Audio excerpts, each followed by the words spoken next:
If, therefore, in dealing with psychic contents, one makes allowance not only for intellectual judgments, but for value judgments as well, not only is the result a more complete picture of the content in question, but one also gets a better idea of the particular position it holds in the hierarchy of psychic contents in general.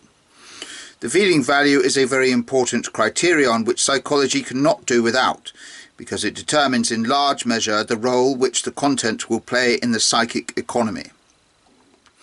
That is to say, the affective value gives the measure of the intensity of an idea, and the intensity in its turn expresses that idea's energetic tension, its affective potential. The shadow, for instance, usually has a decidedly negative feeling value, while the anima, like the animus, has more of a positive one.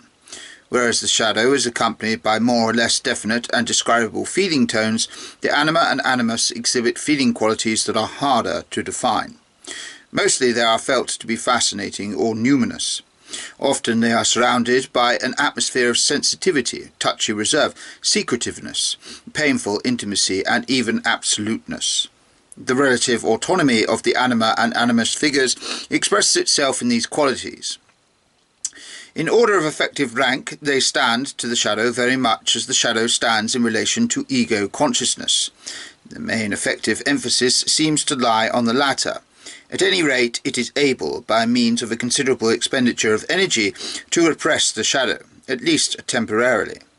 But if, for any reason, the unconscious gains the upper hand, the valency of the shadow and of the other figures increases proportionately, so that the scale of values is reversed. What lay furthest away from waking consciousness and seemed unconscious assumes, as it were, a threatening shape, and the effective value increases the higher up the scale you go. Ego consciousness, shadow, anima, self. This reversal of the conscious waking state occurs regularly during the transition from waking to sleeping, and what then emerge most vividly are the very things that were unconscious by day. Every abasement de nouveau mental brings about a relative reversal of values.